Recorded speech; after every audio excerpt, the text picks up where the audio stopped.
Hello, welcome pen friends. Welcome to day 12 of this 30-day challenge and series that I'm doing because I'm participating in Ink Journal's challenge. It's called 30 Inks, 30 Days. So keeping, one pen, it could be a different pen every day, but one pen inked up with a different ink every day. So for today, I'm using KWZ Standard Honey.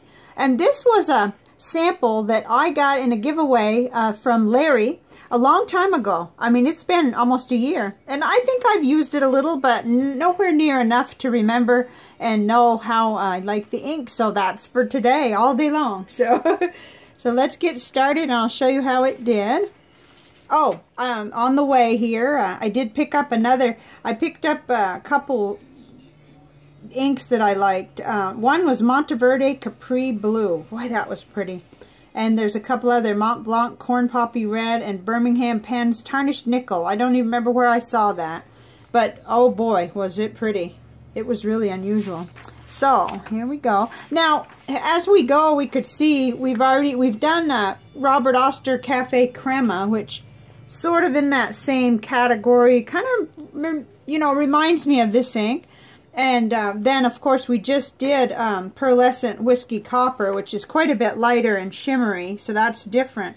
But this is the third ink in that sort of, light brown, honey-colored, copper color, whatever, kind of in that same range. And I really like it. I like it a lot. I like it especially because it seems like such high-quality ink. It flows really well. It has beautiful shading, just beautiful. And I found out that you could get it in 60 mils for $15 at Venice. And they have a 4 milliliter sample, $2.50. And I think that must be where Larry got it, because that's what this little tag says. And I've had it ever since then. I wanted to use it. I get carried away inking up pens. So I did. My first impressions is just very nice. The shading and the flow is really nice. I said it was similar to Robert Oster Cafe Crema. I don't think they really compare though, and we'll see that better on the big chart later, but it's really, really nice. So let's see how it did on the Cafe Note. This has got Tomoe River paper from Nanami Paper Company. Hopefully I'm saying that right. So it did really well on this. I was real pleased and happy with it. I could write with this all day. It may not be my favorite color of all, but it's nice. And I have pen friends. I have a pen pals who seem to really like this kinds of colors. So I try not to go, neon pink when I know that a person likes a more subdued color. It's kind of neat because over time you pick up on those things. But yeah, I'm really happy with it. I'm super doing well with my intermittent fasting too, and my sleep was good, and planning a big pantry clean out for this weekend. So there's that. Let's see, and it did really well on all the papers that I was comparing it on. This is the Leuchtturm 1917, the bullet journal paper. No problems on any of these though. I'll just show you so that in case you want to see how it looks, how it's shaded, but no bleed through or feathering or anything. It's a really nice ink, and it's pretty. Maybe you can see a little bit how, you see there's a different tone. At first glance it looks like the Cafe Crema, but it is a different sort of a tone. It's darker in some way. I have a hard time describing those color attributes, but I'll get better at it. And here's the KWZ, here it is on the Office Depot ruled. And I was worried that it might go through that, but it didn't. Now, this ink brand has two types. It has the standard and the iron gall. So I think I've only got, I may have one iron gall in a purple. I'm a little afraid of that ink because I'm not sure whether it'll, stain a pen or something. But that's, that's just something. Okay, now let's see. This was interesting. I already had this one, this panel going, so our color of the day is down here in the left-hand corner. It's usually up at the top. But this really was where this color fit, I thought. Whoops, let me make sure you could see all of them. It seemed to fit better here than it did on the one for the Cafe Crema, but you see, I'll let you look there. See what a difference that is? You would think they're almost the same, but as you see the undertones and the color that's actually in there, that was fascinating to me that it didn't really go on this one. It really went better with this panel. So anyway, that's the kind of thing I could never learn if I wasn't doing this this interesting little thing here. So and these just didn't go with it, but I wanted to do some more further comparing, and I put them on there anyway. But certainly it was much closer to like this one and this one, the golden brown and the pearlescent whiskey copper, and even the caramel, than it was to these browns. So they're just sort of there as a drastic comparison, I guess. But isn't that interesting? I thought it was, because I actually thought that would really belong on the panel with Cafe Crema. But no, it gets its own little place there. And I had to pin it on because I don't have anything. I hadn't decided, you know, I thought, I'm not sure where that goes. So that'll work anyway. Can move around depending on what we want to compare, I guess. So, okay, there's that. Oh, and I did find this crystal, which I can't really talk about a lot because I'm not really sure. I think this is honey calcite, and I may have even done it before, but I'm in a little bit of a pinch for time, so I can't go into that further because I need to confirm that I'm not telling you the wrong thing. So I guess then it's time for the test. It's time for the bath test. Let's see how this ink does. And while we're at it, let me show you from yesterday.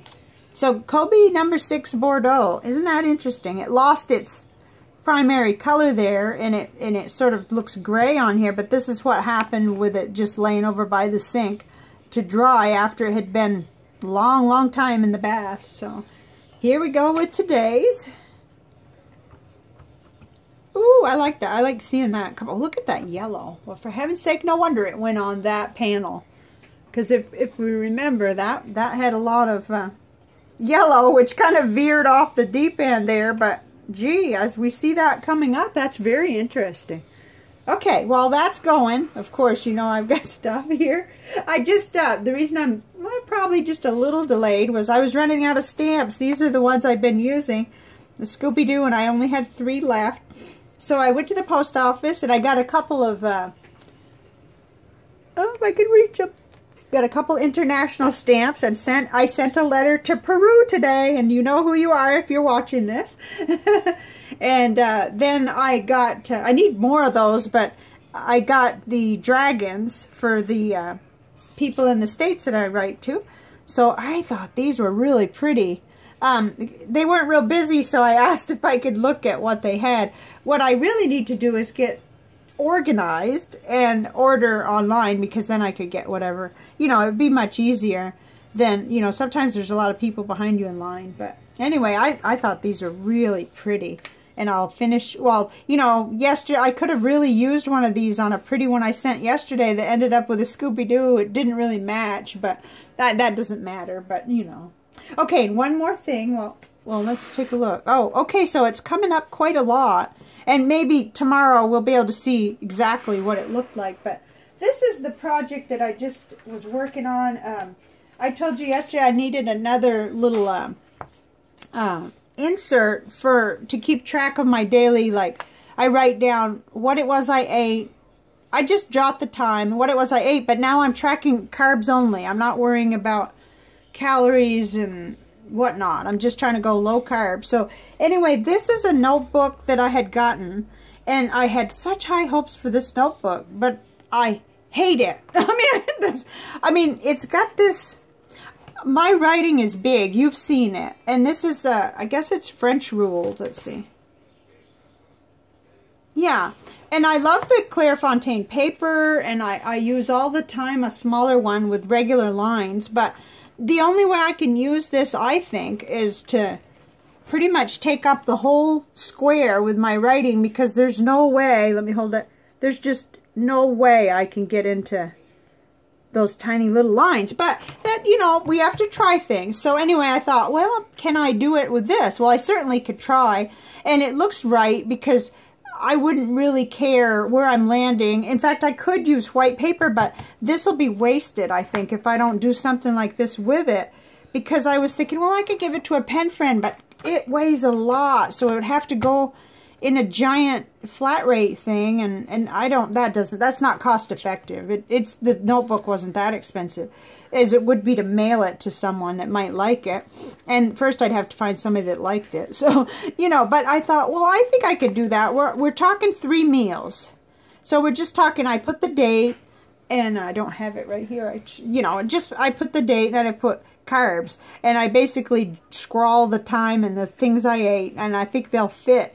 I know it'll fit because this is the size I'm using. What am I saying? So I dressed it up just a little because it'll be for October.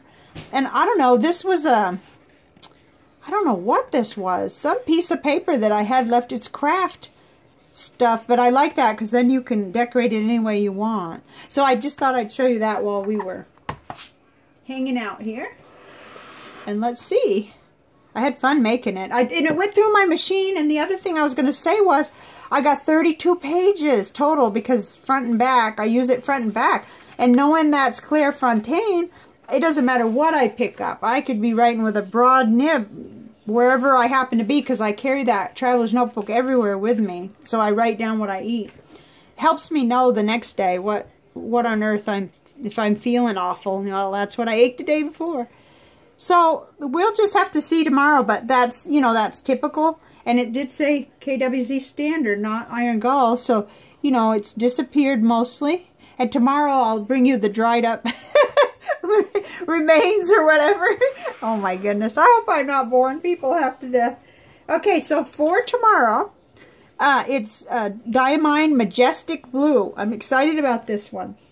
Not that I'm not excited about the one for today, but blue just really is one of my favorites. So we'll see how that is tomorrow. And thank you so much for being here. I realize that a video a day is a lot. So, I mean, they'll just be here, that's all. And I totally, like, wonder if it's a little overwhelming. But the comments have been encouraging, so I figure there's people that like to see it, and I love doing it. So that's not the question. That's not a question. So I will see you tomorrow with Diamine Majestic Blue. Bye for now.